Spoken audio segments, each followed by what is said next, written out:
Bom dia, boa tarde, boa noite para vocês, queridos ouvintes. Eu sou Caroline Silva. Eu sou Franciola Araújo. E eu sou Jefferson Antunes. E hoje, sentados à luz do candeeiro, vamos falar sobre políticas públicas baseadas em evidência. Uma pauta que dizem que é fácil, hein, Jefferson? O que é que manda pra gente hoje? Bem, hoje a gente vai discutir aqui um tema que envolve política e ciência. Então, o podcast vai falar sobre política, né, à luz da ciência. SOS. Chama o bombeiro, mas antes do bombeiro, solta a vinheta.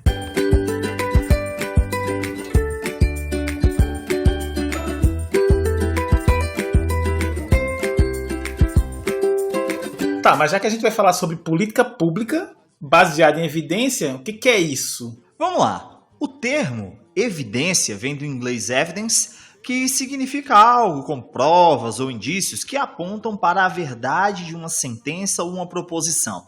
Definição de dicionário, né? Política pública, então, seria algo como ação ou inação do Estado, aquilo que o Estado decide fazer, aquilo que o Estado assume como seu dever. Aqui no Brasil, a política pública é entendida como uma ação positivada, certo? Então, o que a gente pode definir aqui como política pública baseada em evidência? Vamos explicar o que é uma ação positivada. É aquilo que está previsto em lei. Né? A ação pública é prevista em lei. Né? Aquilo que o Estado deve fazer. Né? Ela está prevista em lei. Por exemplo, você aplicar uma certa parte do orçamento para a educação, a garantia do acesso a remédios, tudo isso está positivado. Ah, perfeito. Então, vamos voltar lá. Então, políticas públicas baseadas em evidências, de forma basilar, pode ser definida como ação ou inação deliberada do Estado a partir de provas e indícios que guiem a implementação da política pública. O professor Maurício Mota Saboia Pinheiro escreve um artigo que aprofunda o conceito e faz uma excelente discussão. Políticas públicas baseadas em evidências, delimitando o problema conceitual. A gente vai deixar aqui o link na descrição para esse artigo. Uma definição, né, um ponto bem importante, na verdade, é tocado pelo John Barrow, né, no artigo A Brief Story of Evidence-Based Policy, Build the Connection Between Policy and Evidence. É a aplicação de métodos rigorosos de pesquisa, em particular os métodos computacionais, para construir evidências sobre o que funciona melhor para a condição humana e usar evidências para focar recursos públicos e privados em ações eficazes. Então, o John Barrow, ele vai trazer esse apanhado, né? É uma explicação mais próxima de quem pesquisa, é uma explicação mais próxima de quem está na academia. Basicamente, é usar ciência para tomada de decisão daquilo que será implementado como política pública. É interessante que, às vezes, a gente escuta, né, falar, olha, desigualdade é projeto de governo. E eu ficava sempre na dúvida, mas como é que isso pode ser um projeto de governo no sentido de uma política pública? É justamente pela inação dele que isso também se transforma numa política pública. Exato. Né? O que você faz, o que você não faz, tudo é política pública. Essa é uma forma de ver o conceito de política pública, né? Existem várias formas. Eu trouxe aqui essa definição de política pública como uma definição basilar. Fiquem sabendo que existem várias definições e esse é um campo em disputa. É algo muito discutido dentro do campo de públicas, que é o campo que estuda políticas públicas. Aproveitando a fala do Jefferson em toda essa parte teórica que ele trouxe, é interessante a gente falar sobre os exemplos de políticas baseadas em evidências, né, para que as pessoas consigam lembrar. E um caso recente agora, que ainda está acontecendo, está sendo colocado em prática ainda, foi a Nova Zelândia e o combate ao Covid-19. A Nova Zelândia, país da Oceania com 5,1 milhões de habitantes, eliminou todas as restrições sociais de deslocamento interno, sem impedimento de aglomerações e sem a necessidade do uso de máscara. Maravilha, que saudades. A contagem atual da Nova Zelândia é de 5,26 milhões de casos, com 6.693 mortes. O primeiro caso foi dia 28 de fevereiro de 2020 e a primeira morte registrada dia 29 de março de 2020. Agora a gente se pergunta, mas como foi que eles conseguiram essa proeza? E aí, Francioli, tu lembras? E uma proeza e tanto, né, Carol? Porque eles tiveram, nesse período, um número de mortes que se assemelha ou se aproxima do número de mortes que nós tivemos em um dia, quando nós tivemos aqui o pico em 2021. A primeira medida foi seguir com firmeza o lockdown. Lembrando que nós, no Brasil, não fizemos o lockdown, né? Fizemos um distanciamento social que tem nada parecido com lockdown. Você dizer que teve distanciamento social sem uma pessoa boa, viu? Ainda tem essa, né? Estou amenizando. Em 25 de março de 2020 foi implementado o lockdown na Nova Zelândia. Foi proibida a entrada de estrangeiros no país e o isolamento social foi rígido. As escolas e os comércios não essenciais foram fechados, aglomerações foram proibidas e todo deslocamento que não fosse estritamente necessário passaram a ser não recomendados. Até aí, todos os países, em maior ou menor grau, tomaram essa decisão. Porém, em 31 de março de 2020, o Ministério da Saúde neozelandês publicou os modelos matemáticos que previam cenários péssimos em caso de inação. David Clark, ministro da Saúde à época, disse: todos os cenários mostram um nível inaceitável de morte na Nova Zelândia sem ação forte. Nós já podemos ver esse cenário em andamento no exterior, dizia o ministro em um momento em que a Itália e Espanha passavam a viver uma crise aguda. A população pareceu entender. E, de fato, eles cumpriram à risca tudo que foi dito, né? Os dados dos modelos matemáticos serviram como subsídio para a tomada de decisão que levou o governo a aderir ao rastreamento de contato. Foi realizado um investimento de 500 milhões de dólares na saúde, boa parte investido na testagem de pessoas para identificar casos de Covid-19. Mas, antes de falar de rastreamento de contato, Francioli, só quero deixar claro que o investimento principal foi em testagem. Esses testes para identificar o indivíduo com Covid-19. Do investimento total, até o fim de 2020, foram 40 milhões destinados ao rastreamento de contato. Igualzinho aqui no Brasil, não foi? Mas é muito similar assim, sabe? Bem, pessoal, e aí tem uma questão, né? O que é rastreamento de contato? Quando alguém lá no país era diagnosticado com Covid-19, seus contatos mais próximos eram identificados e contatados diretamente para que estivessem cientes do risco que estavam... para ficarem cientes do risco de estarem contaminados para poderem se isolar adequadamente para não propagar o vírus mais ainda, podendo também procurar um teste para ter um diagnóstico precoce, inclusive. Graças ao investimento, a capacidade de rastreamento de contato aumentou consideravelmente, saltando de 760 ligações por dia para mais de 2.000 ligações por dia no início de abril de 2020. Um boletim mensal referente ao período de 13 de abril a 11 de maio de 2020 mostra que 80% de contatos próximos de pessoas contaminadas conseguiram ser contatadas em até 48 horas. A primeira-ministra reeleita, Jacinda Ardern, conduziu toda a tomada de decisão, junto ao agora ex-ministro da Saúde, David Clark, que se demitiu por ter furado a quarentena para ir à praia com a família. Nossa. Gente, eu lembro... É igual ao Brasil! Eu lembro demais. Mesma coisa. Lembro demais disso, bicho. Entendeu? Cara, eu lembro quando foi anunciado, saiu no jornal. David Clark renuncia. E eu, gente, o que aconteceu? Aí eu vi que ele tinha furado e eu fiquei, tipo... A galera aqui indo na praia, sempre, tipo, sendo preso porque estava indo na praia, estavam proibidos a ir à praia, né? Uhum. Praças, parques... E ele, tipo, vou renunciar porque eu me dei o direito, estou fora daquilo que eu propaguei, daquilo que eu determinei, não sou um exemplo para a sociedade. Chama-se tá em casa. coerência. Eu lembro do discurso. Justo. E daí eu fiquei, tipo, muito chocada, assim, tipo, a galera aqui, velho. E aqui a gente lembra muito bem, né, todas as previsões que foram feitas inicialmente para o Brasil, né? As previsões que inclusive vieram à tona com o Átila Yamarino, e foi um negócio assim espetacular. O pessoal diz, jamais alcançaremos esse número, né? A gente chegava na meta, como diria Dilma Rousseff. E depois dobra a meta. A gente dobrava a meta. Pois é. Sabe? Um dia a gente riu desta mulher, eu não, obviamente. Mas a gente conseguiu fazer o que ela disse. Mas como política pública é também por inação, a gente viu que a política pública, né, de redução em massa da população brasileira, ela foi bem sucedida, né? A gente falou sobre políticas públicas baseadas em evidências. E para a gente ter um contraponto dentro desse estudo de caso da Nova Zelândia, que podemos considerar uma política pública de sucesso, já que o país teve um número total de mortes similar a um dia de pico brasileiro, né?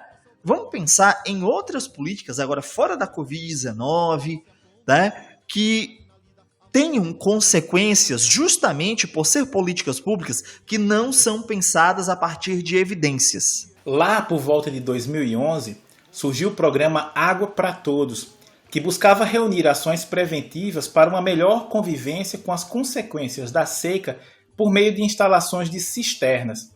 Cisternas, para quem não sabe, é apenas um tanque muito grande, né, muito comum no Nordeste, onde se armazena a água da chuva. Um reservatório de água. Segundo o programa, a meta era instalar 750 mil cisternas entre 2011 e 2014, das quais 450 mil eram cisternas de placa e 300 mil cisternas de polietileno. Eu lembro disso demais, viu? Olha, pessoal, cisterna de placa é tipo um lajão, certo? É como se fosse uma estrutura feita de concreto, certo? Para guardar água. Já a cisterna de polietileno é basicamente a caixa d'água, de plástico. Antes de 2014, o programa já tinha superado sua meta, atingindo a marca de 771.334 cisternas instaladas.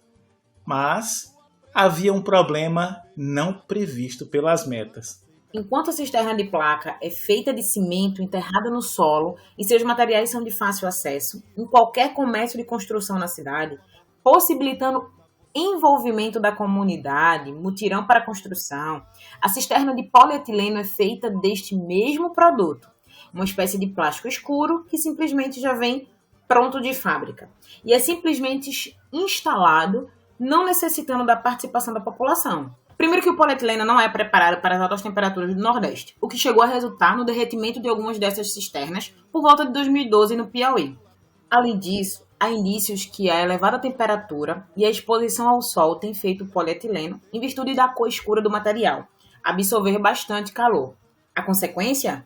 Ocorre a migração de substâncias de polietileno para a água armazenada, como o formaldeído, substâncias com propriedades carcinogênicas. Em resumo, o que era para ser uma solução para o abastecimento de água acaba se tornando um novo problema público na área de saúde, tornando zonas rurais possíveis áreas de eclosão de câncer. Um problema e tanto, hein?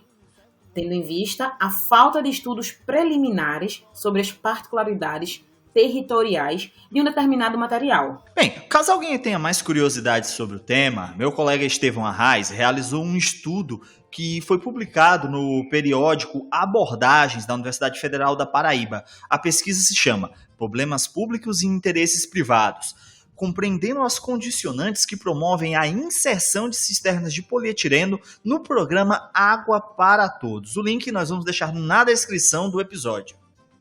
Então, pessoal, como a gente vê? A gente viu um caso de uma política pública baseada em evidência, uma política de sucesso. E vimos um caso de uma política pública que ela atinge o objetivo, mas por não ser uma política baseada em evidências, ela causa novos problemas públicos que são tão ou mais impactantes que o problema que a política ao ser implementada, pretendia resolver. Você tem, de um lado, né, a ideia de que as pessoas precisam do acesso à água, certo? Mas esse acesso à água é oferecido de que forma? De qualquer forma. Não se leva em consideração, né, as pessoas, não se leva em consideração o próprio material que a cisterna é feita. E isso é muito comum nas políticas públicas. Toda área que tem o nome baseado em evidências, sabe o que é que significa? Que a tomada de decisão nessa área nem sempre leva em consideração a produção do conhecimento científico. A gente tem medicina baseada em evidências, saúde baseada em evidências, políticas públicas baseadas em evidências. Por que não tem química baseada em evidências? Por que não tem ciências sociais baseadas em evidências? Porque são áreas de construção do conhecimento científico, que levam em consideração, na construção do seu conhecimento, a ciência. Hoje, Jefferson, é muito interessante esse segundo estudo, né, que foi realizado, porque eu lembro o problema da seca, ele ainda é persistente aqui no Nordeste, né, e é algo muito simples, pelo menos o que passa na minha cabeça, você entender que um plástico, nas altas temperaturas, né, o Piauí é um exemplo, porque lá realmente atingem temperaturas fora da nossa realidade. É um lugar extremamente quente e seco em algumas regiões. Então, se eu tenho plástico, o mínimo que eu tenho que ter é noção. Colocando ele em algum lugar mais quente, ele vai fazer o quê? O que todo plástico faz. Derreter. Ainda tirou a possibilidade de haver ações comunitárias, conjuntas, né? Que estava acontecendo a socialização, né, das pessoas ali, umas ajudando as outras, na construção, no engajamento, né, no fortalecimento dessas políticas. Então, a partir do momento que você chega com algo pronto e joga lá, é como se você não se importasse com tudo, toda uma sistemática, todo um conjunto político da região. E isso gera não só um problema de saúde, como um problema de engajamento político, né? Que, ao meu ver, os dois são grosseiros, porque tudo que está no sertão, no interior dos estados, vai impactar diretamente na capital, né? Porque a gente tem área de saúde, é muito mais precária nas zonas rurais e vai sobrecarregar hospitais nas capitais. E isso é evidente, né? Aqui em Recife mesmo existem vários estudos, né? Eu tive a oportunidade de ver alguns na área de história, na área de saúde, e foi muito interessante saber o quão sobrecarregados são os hospitais daqui da capital, né? Então, são dados sérios e que precisa ser resolvido, mas aí eu acho que precisa de muito estudo, né? Mas é onde está, Carol e Jefferson. Normalmente, quem vai ditar essas políticas públicas são os políticos, que, via de regra, são muito mal assessorados, no sentido de eles não têm assessoria técnica, muitas vezes, competente. E competente, eu estou me referindo, por exemplo, eu duvido que alguém que mexeu com a política pública, que trabalhou a liberação dessas cisternas, desses tanques, na verdade, né? São desses tanques, que eles tivessem um químico ou alguém da área de materiais para poder assessorar e poder dizer, olha, não vai dar certo. Então, eu acho que o que falta muito aí é quando você tem, eu acredito até que seja honesto, né, um político ter assessores, mas os assessores têm que ter competência técnica para trabalhar com as propostas que são feitas, né? Então, eu acho que o que faltou nesse caso aí foi muito relacionado a isso, a falta de um corpo técnico competente para poder vislumbrar essa possibilidade de problemas. O mínimo, né? Para fazer o mínimo. E enquanto isso, a gente vê o caso de política baseada em evidência. O que é que o pessoal usou? Matemática computacional. Utilizou modelos matemáticos de previsão para estabelecer a implementação da política pública. A agenda, né, que é o que dá o passo inicial para a formação da política pública, né, a gente chama de formação de agenda, estava lá. O mundo todo estava em crise pandêmica. Logo, até por ser uma pandemia, né, tem que ser o mundo todo. E aí o que acontece? Né? A agenda estava pronta. tinham casos, né? O que aconteceu na Itália e na Espanha reverberou muito no mundo todo. E os tomadores de decisão, a tomadora de decisão principalmente, a Jacinda Ardern, que peitou o negócio, né? Ela foi para cima. O que é que acontece? Essa tomada de decisão foi consciente e baseada nos modelos matemáticos. Ela soube utilizar bem a comunicação institucional para garantir a formação de agenda, para que as pessoas compreendessem o perigo e o tipo de política a ser implementada que era necessária no momento, uma política rígida, certo? Para deixar clara que a tomada de decisão, né, era necessária. Então, houve uma comunicação científica. Olha aí a necessidade da comunicação científica para com a sociedade.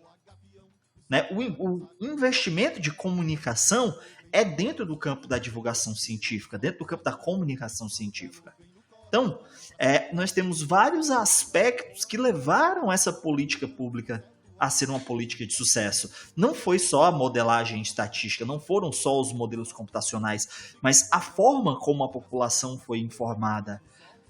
Os investimentos que foram investimentos que podemos dizer que foram investimentos racionais. Poxa, eu preciso encontrar pessoas que têm Covid-19 e colocá-las, né, em quarentena. Como é que eu faço isso? Rastreamento de contato a partir de testagem. Racional. Eu só sei que uma pessoa está doente a partir do momento que eu testo. A partir do momento que eu testo, eu necessito que ela faça uma quarentena. Se ela entrou em contato com outras pessoas, logo essas outras pessoas também podem estar contaminadas. Então elas devem ser testadas para que sejam postas também em quarentena. E as pessoas que entrarem em contato com as pessoas, que entrarem em contato com as pessoas, e assim vai. É bem racional mesmo, né? Não tem mágica, não tem... Não é nada demais. Você não vai...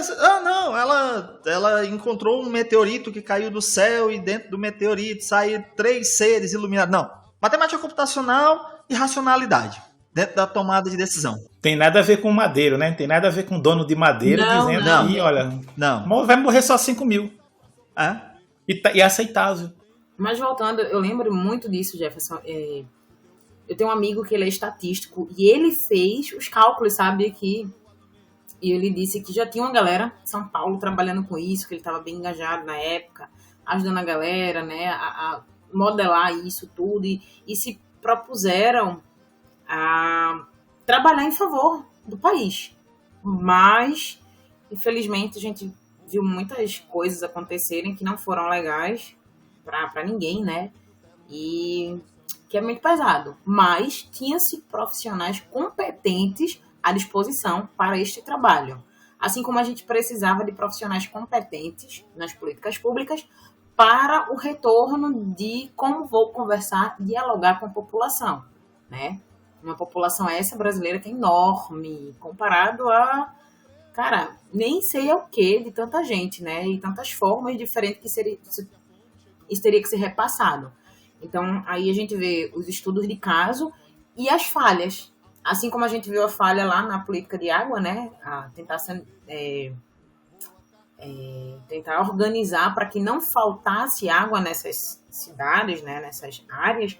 E a gente viu que começou bem, né? Começou uma coisa que fazia sentido, que dava certo, né? Inclusive a água é aquecida, né? Nas cisternas, porque é muito calor. E a gente viu depois que tudo começou a desandar, né? Ou seja, vamos pegar o que está dando certo e vamos dar uma piorada. E daí não tem condições. A gente não está aqui para julgar ninguém, a gente está aqui para falar de políticas públicas efetivas, que funcionem, que sejam feitas com qualidade, porque essa gestão está gerenciando o dinheiro público, né? Com a palavra dita. Então, nós, como civis e pagadores de nossos impostos, temos que estar atentos a tudo que está ao nosso redor. Se a gente olhar aí, não é algo recente, é algo que vem lá de trás, que só piora, né? Só degrada com o passar do tempo. Então, acho que a gente precisa estudar para poder reivindicar os nossos direitos. Se é que vocês me entendem. E é isso aí. né, diante de todas as falas, espero que tenha ficado claro que são políticas públicas baseadas em evidência e vamos lutar sempre para que essas políticas públicas elas sejam sempre baseadas em evidência, né, que seja feito esse casamento com a ciência para que nós possamos pautar as tomadas de decisão na esfera pública, principalmente, porque aí é onde você tem normalmente, né, o maior impacto nas vidas das pessoas. E lembrando que os nossos episódios estão disponíveis no YouTube e também estamos com um grupo no Telegram. Então, o link para o nosso grupo no Telegram está na descrição do episódio, assim como o nosso canal no YouTube. Siga lá! Deixa seu like, se inscreve, ativa o sininho para receber as nossas notificações e divulga, compartilha com amigo, primo, vizinho, colega, com quem você quiser. Pode mandar pro inimigo também, manda anônimo, não tem problema não. A gente quer que você mande conteúdo de qualidade para todas as pessoas. Então, é isso, hein? Esperamos que vocês tenham gostado desse episódio. Um forte abraço e até a próxima. Tchau, tchau! Tchau, tchau! Tchau, tchau. Até semana que vem.